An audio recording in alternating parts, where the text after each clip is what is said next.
Hey everyone, today I'm going to get started on this stove restoration. This is a Vintage Tappan Deluxe gas stove. It's about 1940s. It's in pretty terrible condition. This is a customer stove. They brought it in for me to refurbish it. The gentleman chose a kind of a level 2 restoration, and for those of you who watched my previous restoration video, that customer I had mentioned bought a level 1 restoration. He ended up getting a level 2 restoration just because I kind of got into it once I got started. I'd rather deliver to the customer more than what they bargained for versus less. We're going to do a pretty similar restoration with this one. I'm going to remove the top and rebuild the controls. Hopefully I could get everything working. I'm going to remove the cooktop and clean it, and then I'm going to do a pretty thorough deep cleaning. The oven is in fact broken. It needs a replacement thermostat. It also has it does not have a standing pilot. And the great news is that the customer actually bought an additional Tappan Deluxe stove that does have a working oven and does have a standing pilot. So I'm going to retrofit that kit or that assembly into this stove, because the stove that he had bought for parts was in terrible condition. It had a lot of porcelain chipping and the oven was really rusty. I parted it out completely and I saved every usable piece, and I have them in a tote behind me. We're in good shape as far as replacing some parts and doing, not running out of things that we need. I do need a couple of knobs. All the knobs on both stoves were chipped and broken, so that's going to be a little bit of a challenge to find because these are notorious for breaking and they're pretty hard to find these days. There is also one broken gas valve, but the good news is that the last stove had the exact same valve assembly, so that shouldn't be an issue. And that's pretty much it. And so the way we're going to kind of attack this is that I'm going to remove this headpiece and I'm just going to put it to the side. And I'll deal with that on a separate day, because you don't need any of this for the actual stove to operate. This comes off, it just lifts right off, and there's one plug, a hot and a neutral, another wire that indicates the oven on light or something like that. There's only 3 wires plugging into this whole assembly, so you don't need this to fix the stove. I'm going to remove this, and then I'm going to remove the cooktop and the side panels. I'm going to redo the oven, get it functional, rebuild the gas valves clean, reassemble, and then I'll fix this probably last. Anyways, let's get started with the disassembly.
Okay, well, we're pretty much stripped down as far as I'm going to go.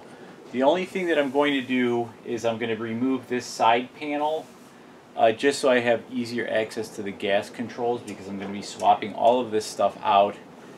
At this point, I'm just going to do some cleaning. I'm going to do a little bit of touch-up paint here because this got a little bit rusty. I'm going to do a little touch-up paint on these hinge receivers. And then I'm going to clean all of the panels that I just removed. And then I'm going to put everything all back together except for this side door, because I can't until I get this panel back on. So it should go pretty smoothly from here. You know, I might just take this other side panel off just because it's going to be pretty easy to clean in the sink versus on the stove. But after that, I'm going to start reassembling. Once I get all the oven stuff back in, I'll be ready to reassemble this thing. So we're in pretty good shape. Everything's going pretty smooth.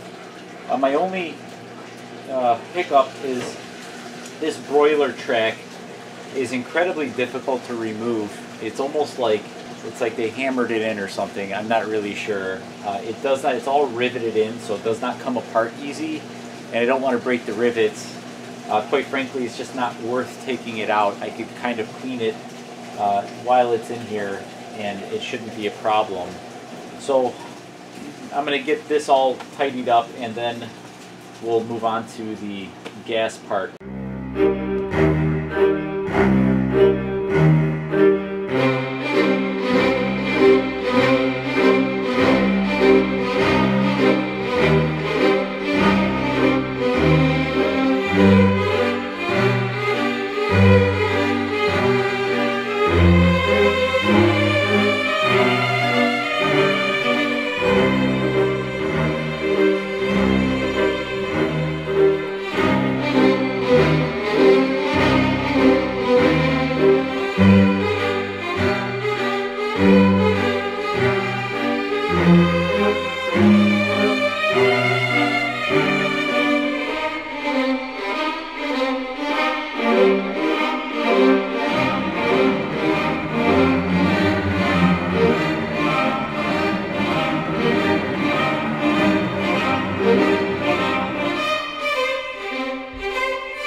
Finished with the upgrade. Everything kind of plugs in together like super easy. These stoves were designed all to be the same. Like you see this hole right here, this is where the pilot assembly goes through to the oven. This stove was just a more stripped down version of the other stove that I just parted out. This is pretty good, so everything's kind of going to plan.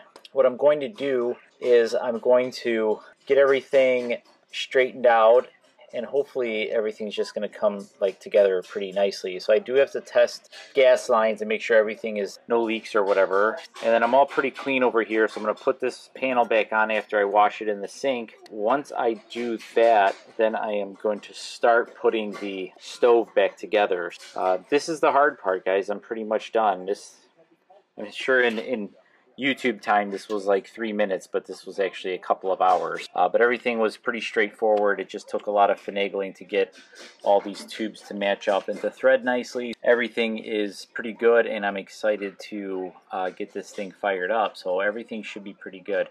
I do have to fix this valve right here. It's got a little wobble to it, so I'm gonna address that, and hopefully it's nothing serious. Hopefully I could just do a little tightening up to it and get that together. Yeah, I'm pretty excited, so this is pretty good. Anyways, stay tuned for the next one.